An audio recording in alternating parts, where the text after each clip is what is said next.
Are you tired of seeing fruit flies in your worm bin? Or are your worm bins producing fruit flies in your home? How can you prevent them or get rid of them? Hi, I'm White Davy, and in today's video we are going to be discussing how you can prevent or get rid of fruit flies in your worm bin. When I first brought my worms indoors for the winter, fruit flies was one of the issues that I had to deal with, and it was quite a challenge trying to get them under control. And we all agree that having those little creatures buzzing around is so annoying. So I started trying various methods to see which one would work. So here are some of the hacks that works in controlling or preventing fruit flies. But please note that some of these hacks work better than others, and for the best result, using more than one of them is best. So for the first one, you want to make sure that you bury your food scraps as deep as you can in your worm bin. And the reason for this is that fruit flies are able to smell fruits and vegetables from up to 1 kilometer away. So you want to bury them as deeply as you possibly can to reduce how far away they can smell those food scraps from. And then the next thing that you need to do is to seal holes that you put in your worm bin for breathing.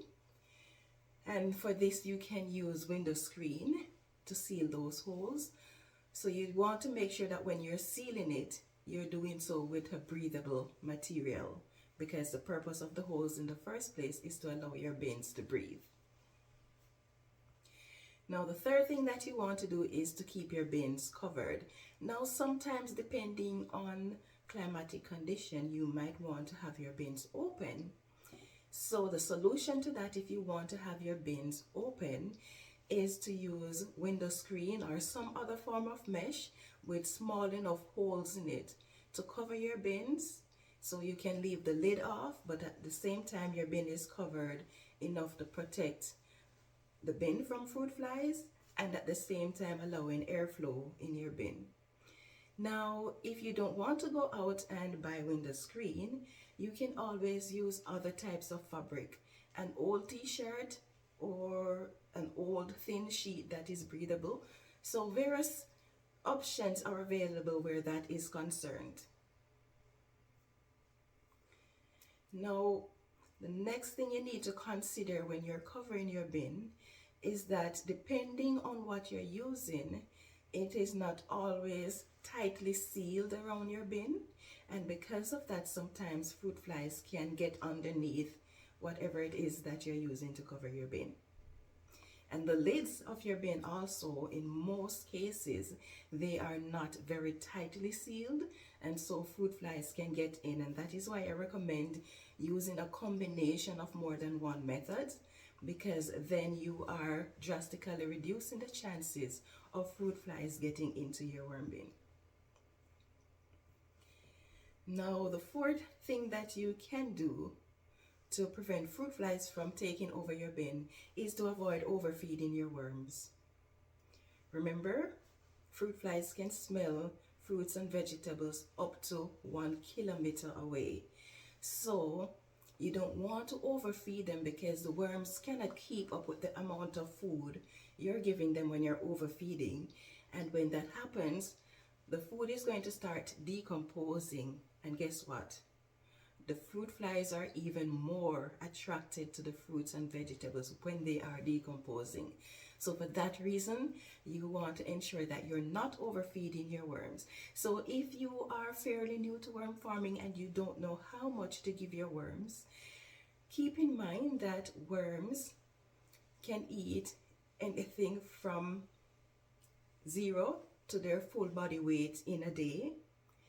So I recommend that when you're just starting out feeding your worms, or if you're already feeding them but you're still not certain, What you need to do is monitor how much you're giving them in a day and how much of that they finish within a day or within a week. So when you monitor that, you have some idea of how much the worms can eat within a certain time, and you feed them accordingly.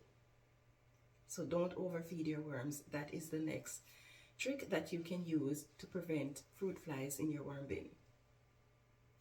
The next thing that you can use is diatomaceous earth. Now this one is a treatment and not really a prevention. It is a prevention in some sense. The way diatomaceous earth works is that it is actually crushed, what's the term?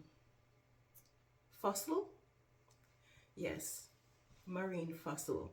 So what happens is when you sprinkle that dust, even though it might feel soft to you, it is actually sharp on the edges.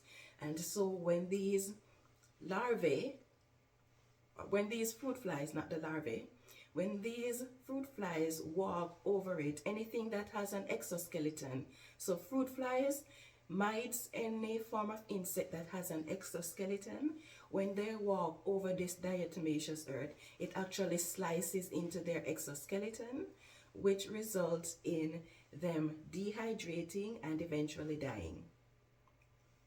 Now, to use diatomaceous earth effectively in your worm bin, one, it must be dry, because when it is wet, it is not as effective as when it is dry. So you want to keep it dry, which means that with each time you feed your worms, if you're going to be moistening your bin, you may want to top up your bin with the diatomaceous earth. You want to sprinkle the dust all around the surface of your bin, and especially around the edges, because you know your fruit flies like to crawl on the edges. So you want to make sure that around the edges you have enough to control these pests. Now, the good thing about diatomaceous earth is that even though when it is wet it is not effective, once it is allowed to dry out, that diatomaceous earth is effective once again.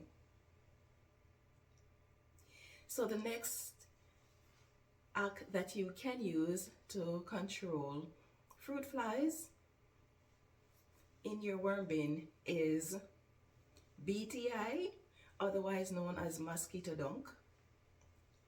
This is organic and it is a living organism that you can use to control the larvae. It won't affect the fruit flies, but it will affect the larvae of the fruit flies. So you want to use this in your worm bin. For some, they might turn the mosquito dung into powder and sprinkle it into the worm bin, or they might put in the mosquito dung as is.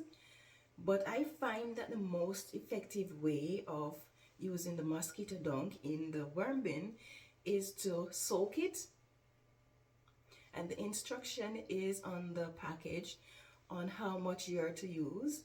So you want to soak it, and then after soaking it, you use that water to water the bin. Now, one very important point that you need to keep in mind when using treatment one very important point that you need to keep in mind when using any form of treatment to control fruit flies is the lifespan or the life cycle of the fruit flies. So for fruit flies, their larvae tend to hatch within 5 to 7 days. Well, 7 days. So what you want to do is ensure that every 5 to 7 days you top up your worm bin with more of this treatment, because then you're not giving the fruit fly larvae a chance to hatch. So that is the goal. You have to remember that every 5 to 7 days it is very important that you use this treatment, because if you don't, then the larvae are going to be hatching and it's going to become even more difficult for you to control them. When these fruit flies reproduce, they reproduce a lot. So you don't want to give them a chance to keep on growing or keep on multiplying in your bin.